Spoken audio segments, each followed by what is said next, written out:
एक और जहां कोरोना महामारी अब शहरी इलाकों में अपना कहर बरसाने के बाद अब तेजी से ग्रामीण इलाकों में प्रवेश करती नजर आ रही है। ऐसे में हम भली भांति जानते हैं कि महामारी से निपटने में देश के बड़े बड़े शहरों की स्वास्थ्य व्यवस्था दम फुलती दिख रही है। ऐसे में यदि पहाड़ी क्षेत्रों की बात करें तो चिंतित होना स्वाभाविक हो जाता है, क्योंकि पहाड़ों की स्वास्थ्य व्यवस्था की खामियां किसी से छिपी नहीं है। उन्हीं में से एक उत्तराखंड राज्य की राजधानी देहरादून जनपद के जौनसार बाबर स्थित पहाड़ी क्षेत्र की बात करें तो वहां सामुदायिक प्राथमिक स्वास्थ्य केंद्रों में जहां मूलभूत सुविधाओं के लिए तरसना पड़ रहा है, वहीं इनके अतिरिक्त एनएम केंद्रों की हालत का तो क्या ही कहना, जिनमें कई सारे केंद्रों में तो कई सालों से ताले लटके पड़े हैं, तो कहीं नाम मात्र ही खुले हुए हैं, तो कहीं स्टाफ पर्याप्त न होने के कारण चिंता का विषय बना हुआ है। जिसमें हाल ही में त्यूनी तहसील के भटाड़ राजकीय स्वास्थ्य केंद्र त्यूनी एवं उपकेंद्र अटाल में तैनात नर्सों एवं डॉक्टरों सहित तमाम स्टाफ के अटैचमेंट को निरस्त कराने को लेकर क्षेत्र पंचायत सदस्य जहां क्षेत्रीय लोगों के साथ अटैचमेंट तत्काल प्रभाव से निरस्त कराने की मांग करते हैं, वहीं चक्राता क्षेत्र के ग्राम माकटी में भी कल 8 लोगों के पॉजिटिव होने की सूचना प्राप्त हुई। ऐसे में जब हमने वहां के स्वास्थ्य व्यवस्था को लेकर जानकारी जुटाई तो पता चलता है कि वहां प्राथमिक उपचार तक की व्यवस्था नहीं है, जिसके लिए उन्हें या तो चक्राता या अधिकतम गांव से लगभग 50-60 किलोमीटर दूर विकासनगर का सफर तय करना पड़ता है। और एएनएम सेंटर में वर्षों से ताले जड़े हुए हैं और बिल्डिंग मात्र शो पीस बनकर खड़ी है।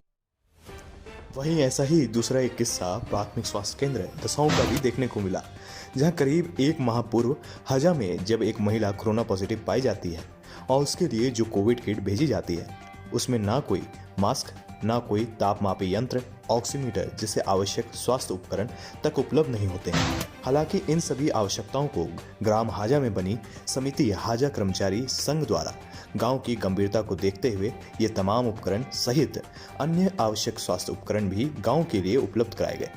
हालांकि उसके बाद की गई टेस्टिंग में किसी भी ग्रामवासी की रिपोर्ट कोरोना पॉजिटिव नहीं आई।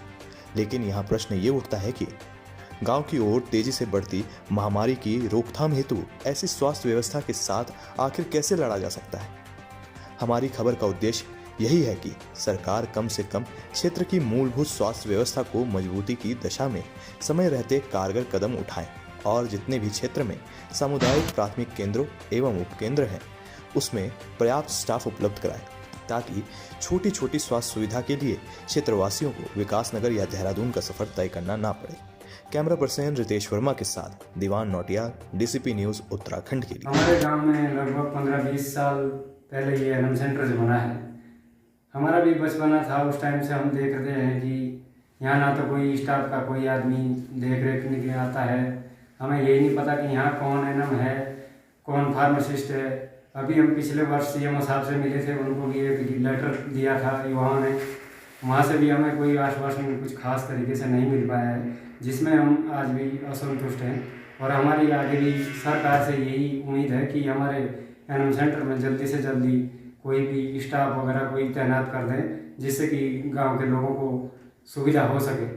तो जैसा कि आप देख रहे हैं, आधुनिक ज़माने में जो महामारी का चलता है ऐसा रूप है कि एक ऐसी लहर आ चुकी है कि कोई भी आदमी इससे क्या कहते हैं जो संक्रमित हो रहा है उसके बचना नामुमकिन है। तो इसके चलते चलते जैसे कि हर एक गांव में हम देखते हैं कितना डेवलपमेंट होता है, लेकिन मैं अगर बात करूं अपने गांव की, इस माकटी गांव कितना प्यारा सा गांव है, तो आप देख सकते हैं कि ये एनएम सेंटर बना था, ये बना था करीबन 2007 या 8 के वो उसमें वर्ष में। इसमें लागत करीबन आई थी 24 से 25 लाख रुपए। अब उसके बावजूद क्या होता है कि हमको जो सरकारी सुविधा होती है ये स्वास्थ्य केंद्र की, हम इसका बचपन से हम देखते आ रहे हैं कि हमें इसका एक पल का भी वो नहीं हुआ फ़ायदा। तो क्या कहते हैं, उसके बावजूद क्या होता है कि कुछ टाइम बाद हमारे गांव के जितने भी लोग परेशान होते हैं, जितनी दवाइयाँ लानी पड़ती है, कहीं विकासनगर जाना पड़ता है, कहीं चक्राता जाना पड़ता है, जो कि मार्केट से करीबन 12 से 15 किलोमीटर की दूरी पे है। कुछ छात्र इकट्ठे होते हैं और गाँव की युवा दल इकट्ठा होता है। उसके बाद यहाँ से जाते हैं देहरादून जाते हैं और सीएमओ साहब के पास जाते हैं। तो सीएमओ साहब का जो स्टेटमेंट था, he was saying that is वहाँ पे एक जो नर्स थी और क्या कहते हैं जो वहाँ पे क्या कहते हैं सरकारी कर्मचारी थे, वो तो वहाँ से क्या कहते हैं रिटायरमेंट भी ले चुके हैं। लेकिन हमें तो यहाँ पे 10-15 साल से कोई भी यहाँ पे कर्मचारी ना आया था, ना हमने कभी देखा। और ये क्या कहते हैं बिल्डिंग ये भी इसकी अब दुर्दशा हो चुकी है। आप विनम्र ही निवेदन है कि हमारे यहाँ पे स्वास्थ्य चिकित्सा की कोई भी सुविधा उपलब्ध नहीं है।